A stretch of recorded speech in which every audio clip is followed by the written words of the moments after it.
病陣時或者臨終要往生嘅時候，念一句阿彌陀佛，就係回歸自性，就可以往生西方極樂世界。一、心病痛苦臨終嘅時候，點解念佛就係回歸自性？平時我哋心亂執着煩惱多，自性被遮住咗。但係當人病咗好痛苦，就嚟要離開呢個世界嘅時候，自然會放低好多嘢，放低名利，放低計較，放低對身體嘅執着，放低世間所有牽掛。呢個時候一念摩毗陀佛，個心即刻收返埋嚟，唔再向外攀緣，唔再執着身體痛苦生死。個心一清淨，就係回歸自性。自性本來不生不滅，本自清淨，同阿彌陀佛本來一體。所以念佛等於回歸自性，回歸自性等於同阿彌陀佛相應，相應等於自然往生極樂。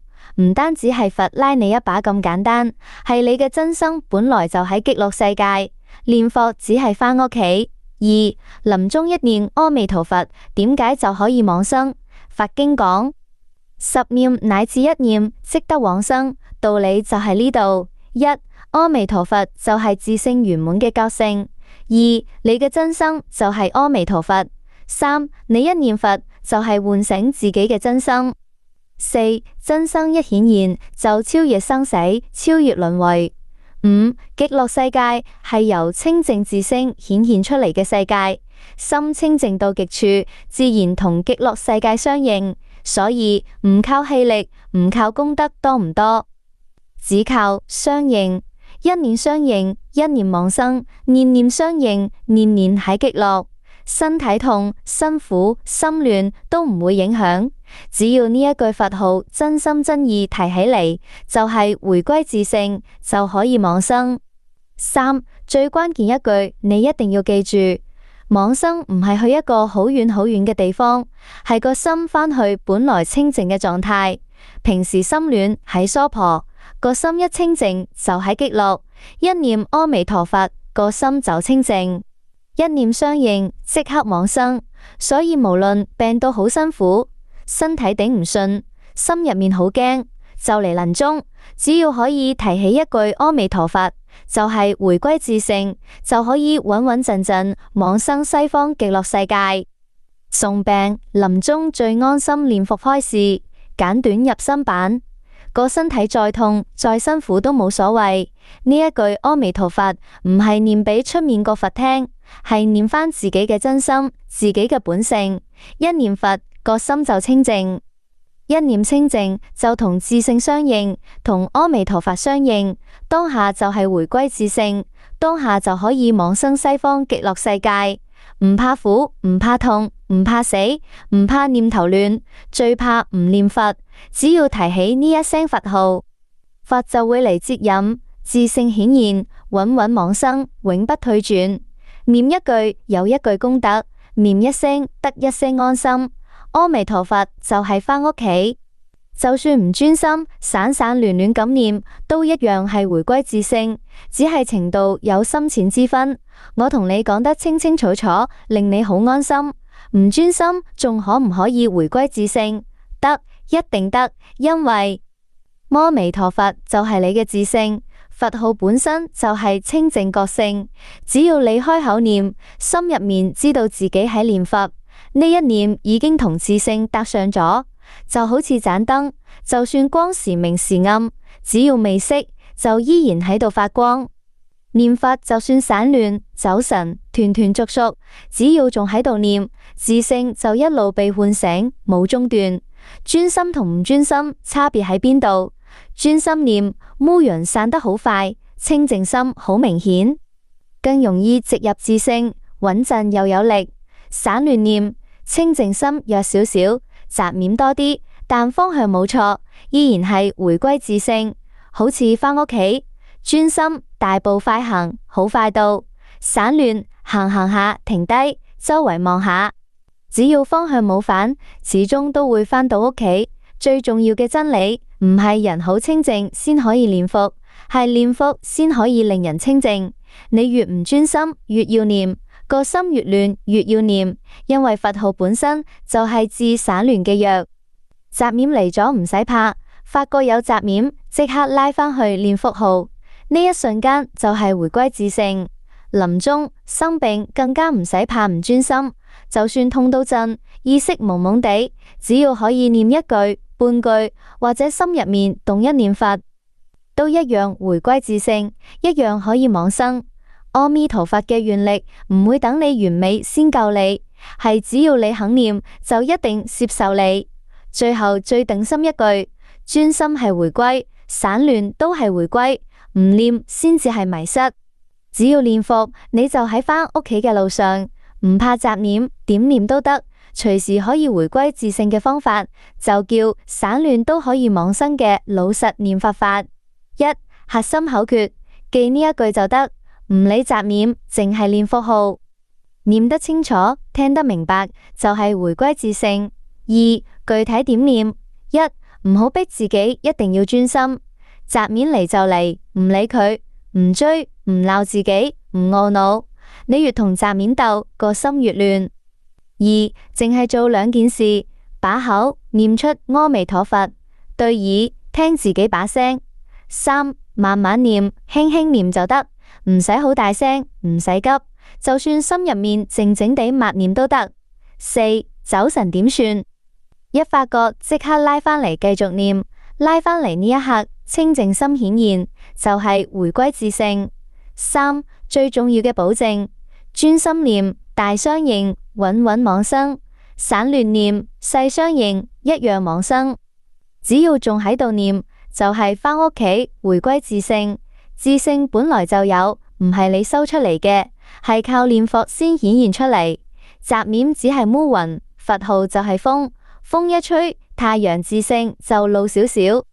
四、生病辛苦，臨終專用短句，痛都念，亂都念，聽見佛號心就定，一句阿彌陀，當下歸自性，必定生極樂。痛到極致，弱到講唔到嘢，都可以念嘅極簡佛號。佛佛佛，點用最穩？一、唔使出聲，心入面輕輕念一個字佛。二、痛一下就跟住念一聲佛。三、再痛再念佛。四、就算懵下懵下，暈下暈下，手震震，只要心入面有呢個字，就算念佛。點解呢個最管用？字越少，越唔易唔記得，越痛越驚，越容易提得起。一念佛，個心就靠實阿彌陀佛，即刻回歸自性。淨係呢一個字，足夠往生，足夠返屋企。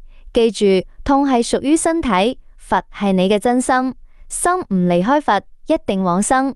最後最踏實嘅保證，就算臨終剩返最後一口氣，心入面輕輕一動，佛就已經回歸自性。阿彌陀佛一定嚟接你，決定往生西方極樂世界。好多念佛人都會心入面默默諗：我到底有冇回歸自性？點樣先算真係返到去？我用最實在、最唔玄、最易自檢嘅方式同你講清楚，唔使神通，唔使奇異境界，日常對照下就知。一、最重要嘅真相，回歸自性唔係突然變第二個，而係本來嘅你慢慢顯現出嚟。自性係點樣？唔慌、唔貪、唔怨、唔執着、唔驚生死，心常安定清淨，念法回歸自性，就係個心越嚟越接近呢個狀態。二、最簡單、最準嘅4個判斷標準，只要你有呢啲感覺，就算好輕微，你已經係回歸自性緊。一、雜念嚟，唔再跟住走。以前一煩惱就跌落去，一嬲就控制唔到，亂諗停唔到。而家念頭亂，你知道佢亂；煩惱嚟，你唔跟住走，心入面一提佛號，即刻可以拉返嚟。呢個就係回歸自性嘅表現，因為自性本來唔會被雜念綁住。二、對世間得失越睇越淡。以前蝕底就唔舒服，被鬧就嬲，得不到就心郁郁，得到又怕失去。而家睇得開，唔多計較，知道一切都係生滅留唔住，心入面有佛就踏實，心唔執着就係自性喺度顯現。3. 遇到痛苦、驚怕，佛號自然提起，特別係病、辛苦、驚嘅時候，唔會完全亂晒，唔會淨係諗痛諗死，心入面自然浮一句阿彌陀佛，呢個最明顯標誌，你個心已經開始靠自性，靠佛。4. 心常常安穩，唔再咁怕生死。以前諗起死，驚、慌、唔捨得、迷茫，而家知道有極樂世界，知道念佛就可以返屋企，知道自性不生不滅，心入面安定有底，心安就係回歸自性。3. 最核心一句，唔使追求一下子完全回歸，只要念佛陣時心清靜少少，安定少少，唔執着少少，就係回歸自性。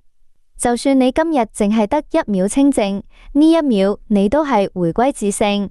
4. 最簡單自檢，每日問自己一句：我而家個心係被境界牽住走，定係佛號可以牽住我個心？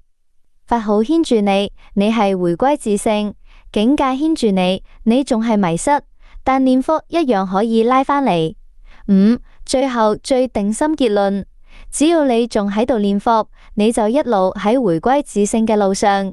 念一句回歸一分，念一日回歸一片，念到臨終徹底回歸，唔使神奇境界，唔使開悟感覺，個心越嚟越靜，越嚟越定，越嚟唔執着，呢啲就係回歸自性，最穩最踏實，絕對唔使懷疑嘅標準。只要達到呢個程度，就等於穩穩回歸自性，必定往生極樂，無一例外。穩穩回歸自性，必定往生嘅標準。得一句話，無論遇到咩事，心入面第一反應唔係慌，唔係怨，唔係驚，而係自然提起一句阿彌陀佛。拆開嚟講，你一對照就放心。境界再亂，心唔跟住跑，嬲嚟唔發火，煩惱嚟唔糾結，痛苦嚟唔絕望，念頭亂就知係雜念，唔執着，心入面清清楚楚。呢啲都係生滅嘅，唔係我嘅真心係阿彌陀佛。呢啲就叫心已歸本位，自性已當家。對呢個世界唔再死捉住唔放，唔再貪求名利得失，唔再執着身體好壞、病痛生死，唔再糾結人情是非、恩怨對錯，知道一切都係暫時，只有念佛返屋企先係真。個心一放低，就係回歸自性最明顯嘅樣。真正相信念佛就係返屋企，一句就夠，唔懷疑自己念得唔夠好，唔懷疑自己業障重，唔懷疑佛唔嚟接，唔懷疑散亂就唔可以往生。心入面徹底篤定，只要念佛就係回歸自性，只要念佛，佛一定接引。呢種心神不移，就係自性徹底醒覺嘅標誌。臨終一刻更簡單，就算平時唔算好精進，只要最後關頭心入面應住阿彌陀佛，願意念佛，呢一念就係徹底回歸自性，即刻往生，一啲都唔差。最終總結最等心一句，唔使等到完全冇雜念，完全冇煩惱，先叫回歸自性。只要你心入面有佛，願意念佛，相信念佛可以返屋企，你就已經係回歸自性，而且必定往生西方極樂世界。簡單講，信加念等於回歸自性，等於往生極樂。你而家只要繼續念落去，就已經行緊穩穩成佛、穩穩返屋企嘅路。